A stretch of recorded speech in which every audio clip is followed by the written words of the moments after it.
tá? Então sejam bem-vindos aqui a mais uma live desse ano de 2021.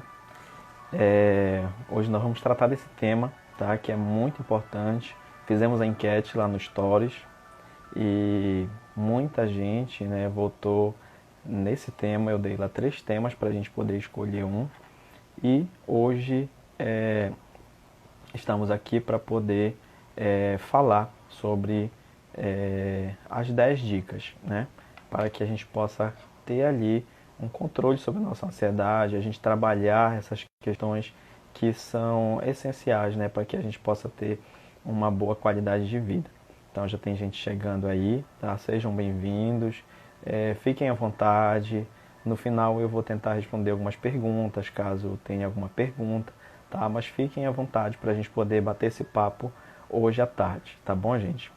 Então, primeiramente, eu gostaria de dizer, né, que a dica principal, né, além dessas 10 que eu vou falar aqui, a dica principal no, no, na questão do controle da ansiedade, né, a dica principal é ajuda profissional. Né, ajuda de um profissional, de um psicólogo, que possa te auxiliar nesse processo de trabalho, né, onde você possa ter, né,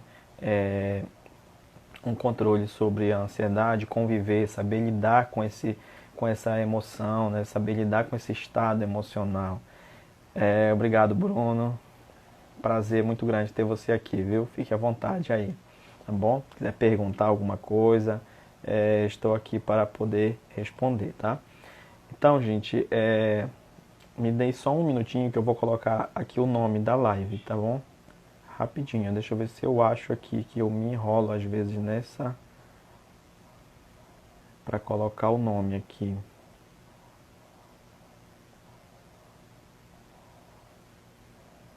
Só um minutinho.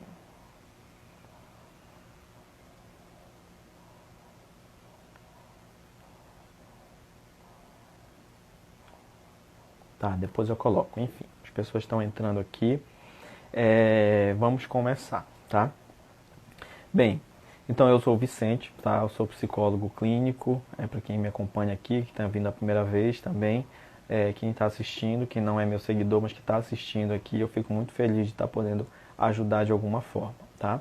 Então, eu sou o Vicente Stumano, sou psicólogo clínico há 9 anos, sou formado pela Universidade Federal do Pará e trabalho, né, nessa área do atendimento clínico mais voltado para os transtornos de ansiedade, tá? Atendo outros casos, claro, mas os transtornos de ansiedade eu trabalho como foco, tá?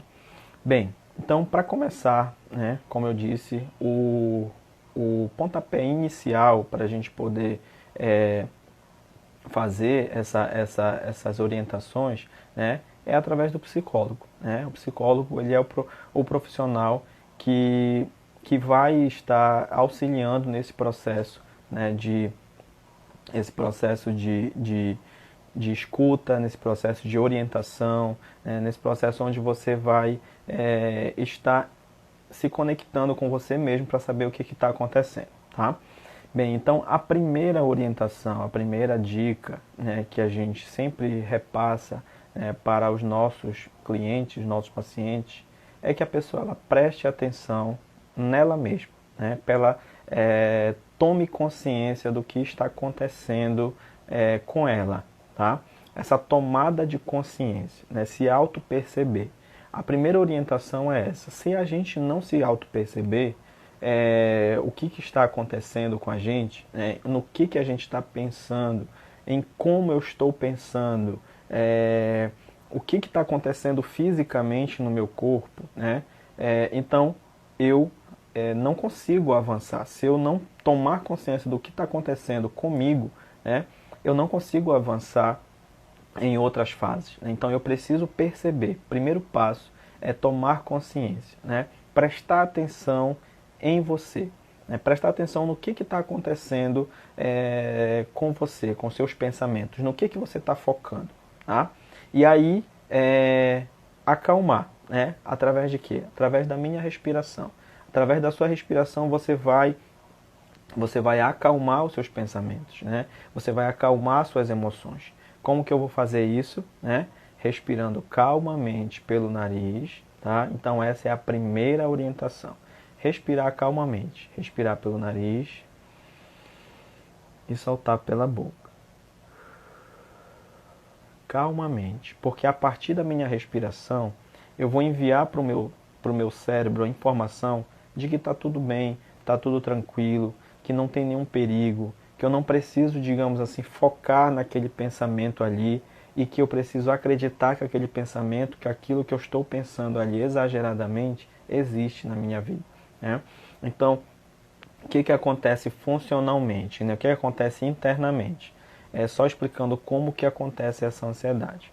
Vem um pensamento aqui, digamos assim, só um exemplo. A pessoa passou por um assalto, né? A pessoa passou por um evento traumático, presenciou um assalto. E aí, essa pessoa, ela vivenciou aquela cena ali, né? E aí ela ficou, todas as vezes que ela vê, que ela percebe algo na rua, alguém correndo na rua, alguém com as características da pessoa que assaltou, se ela, digamos assim, passa na frente da loja onde ocorreu o assalto, se ela está em casa e ela lembra, né? Ela lembra daquela cena ali, ela começa a ter as reações físicas. Se ela começa a pensar sobre a situação, ela começa a ter as reações físicas, né? Um evento traumático foi o assalto. E tudo que faz, né, lembrar aquela cena, aquela situação, a pessoa ela começa a ter as reações físicas, né, que ela teve naquele momento, de correr, de fugir, de o coração acelerar, a respiração ficar ofegante, né? Então o cérebro ele entende que a pessoa vai passar novamente por aquilo. Então o que ele faz? Ele emite, né, ele manda as informações para o nosso corpo de que a gente precisa se preparar para enfrentar aquela situação novamente. E aí o que acontece, né? O meu cérebro, vem aqui o pensamento, né? O pensamento, lembrei da cena do assalto. E aí o pensamento vem, o abstrato, o pensamento povoa a minha cabeça, né? Então a minha cabeça, o meu cérebro, ele manda informação para o meu corpo que eu preciso me preparar. Por quê? Nós temos duas reações que a gente realiza instintivamente quando a gente está em frente a um perigo, né? Ou a gente vai fugir, ou a gente vai enfrentar a situação. Ou a gente vai fugir do perigo, correr dali, ou a gente vai enfrentar o perigo, né? E aí, o que precisa para a gente enfrentar esse perigo? Nós precisamos do quê? De força, né? Se para correr a gente precisa de força também, e para enfrentar o perigo nós precisamos também de força, né? Então a gente vai fazer duas coisas, ou correr ou enfrentar o perigo. Para isso, nós precisamos de força e o meu cérebro manda informação para o meu coração que ele precisa bombear sangue mais forte para tonificar os meus músculos, o meu corpo, bombear sangue mais rápido para o meu corpo, né, pernas, braços, enfim, para todo o meu corpo, para eu poder enfrentar o perigo ou fugir. E aí então começa todas as reações físicas, né? O meu coração acelera, bombeia sangue mais rápido, e aí a minha respiração, para ajudar o meu coração a bombear mais rápido, fica mais ofegante. Então por isso que existe essa respiração ofegante. A pessoa quando ela está muito agitada, muito ansiosa, ela fica com a respiração ofegante. E aí essa respiração ela acelera o coração ainda mais, né? Que aí bombeia sangue mais rápido. E aí começa o suor frio nas mãos, né? O tremor no corpo, ataque, aquela palpitação nervosa, né, que muita gente sente, aquele baque-baque no estômago, a fraqueza, enfim, o formigamento nas pernas, no rosto, né, aquela quentura no rosto, enfim, porque a pressão sanguínea, né, é muito forte, porque está tonificando os músculos para poder enfrentar o perigo ou então fugir daquela situação. Então, a partir do momento em que eu identifico, epa, peraí, né? Isso aí foi provocado por um pensamento, né? Foi um pensamento que eu tive que me provocou todas essas reações. Então eu identifico, eu tomei consciência de que foi um pensamento e que não está acontecendo aquilo no momento, né? Não está acontecendo aquela situação e que eu preciso me acalmar. E aí que vem essa primeira orientação, que é a nossa respiração, né? A nossa respiração, ela é uma coisa, um carro-chefe para dar uma diminuída nas nossas emoções ali que estão afloradas, tá? Então você vai respirar conferindo de 1 até 4, que nós chamamos de respiração diafragmática. Vai respira 1, 2, 3, 4, inspira, né? Segura 1, 2 e solta pela boca conferindo até 6. 1, 3, 4, 5, 6, tá? Então você vai inspirar conferindo até 4, segura 1, 2 e solta pela boca conferindo 1, 2, 3, 4, 5, 6. Por que para soltar pela boca é mais demorado? Porque nós precisamos esvaziar o nosso pulmão, né? Para diminuir aquela pressão que está tendo de tanto pensamento negativo que acaba provocando aquelas reações, as reações físicas, tá? Então, quando a gente faz esse exercício, tá, de respirar, de se acalmar, de perceber, a gente está desacelerando o nosso coração, né? A gente desacelera os nossos batimentos cardíacos e automaticamente as reações físicas elas vão diminuindo, né? Então, quando uma pessoa está passando por uma crise muito forte de ansiedade, né, a gente precisa pedir para ela respirar calmamente, respirar pelo nariz calmamente, soltar pela boca. Não adianta a gente falar, te acalma, te acalma, te acalma. Não, faz ela, segura na mão dela, né, e faz ela prestar atenção em você, respirar junto com você. Vamos lá, calmamente, né? Então, quando você faz isso, você está acalmando a pessoa e aí você vai ajudar ela a desfocar o pensamento para outras coisas, tá? Mas enfim, eu falei isso numa outra live, eu não vou falar isso aqui de novo, senão me tornar repetitivo. Continuando, tá? Bem, segunda orientação, tá? A segunda orientação muito importante, a outra orientação muito importante para a gente ter controle sobre a nossa ansiedade é a gente diminuir o nosso ritmo, tá? Tem vezes que a gente está no automático, né? A gente pega muitas atividades, muita coisa para a gente fazer no nosso dia a dia e aí vai emendando uma coisa na outra, uma coisa na outra e a gente não consegue dar uma parada, um tempo para nós, né? Não conseguimos ter esse tempo para nós, né? Esse tempo para a gente dar uma respirada, uma acalmada para poder voltar para uma outra atividade, tá? Então nós precisamos ter esse cuidado, né? De tirar um tempo para nós. Seja de 10 minutos, 20 minutos, 30 minutos no seu dia, né? Mas tire esse tempo para você. Se você tem uma agenda muito cheia de atividades, né? Você sai de um trabalho, já entra no outro, enfim, peça 10 minutos para você baixar sua cabeça ali na mesa um pouquinho e fechar os olhos, respirar um pouquinho ali. Ou então quando você está no meio do seu trabalho, né, e você pode, digamos, sair um pouquinho para tomar um pouco de água, tomar um copo com água, calmamente, conversar com alguém, mas enfim, tire esse momento para que você possa mandar essa mensagem para o seu cérebro de que ele precisa dar uma respirada também, né? Então, quando você dá essa desacelerada, não precisa ser muito tempo. Um pouco tempo que você já faça isso, já vai te ajudar, né, nesse processo de dar um descanso para o nosso cérebro. Por exemplo, estudantes, né, estudantes que estão estudando para vestibular, para Enem, para concurso, enfim, né?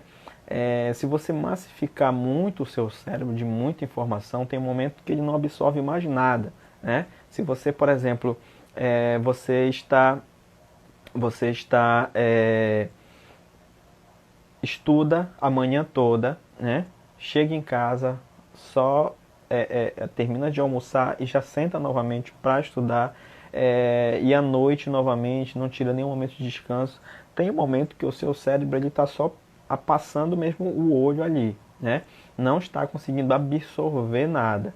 Então é importante que você pare, dê um descanso para o cérebro, tome um banho, faça alguma atividade que você desfoque daquele momento ali de trabalho, de tensão, e aí você vai também deixar com que o seu cérebro ele dê uma respirada para voltar para o segundo tempo, digamos assim, de atividade, que você possa ter, né, esse descanso para você, tá? Se não deu tempo durante o dia, quando chegar em casa, se priorize. Né? Chegou em casa, tomou um banho relaxante, tira uma meia hora para você, né? Para você se autocuidar, né? Para você dar uma relaxada ali no banheiro, deixar um pouquinho a água caindo ali no corpo, você fazer uma automassagem.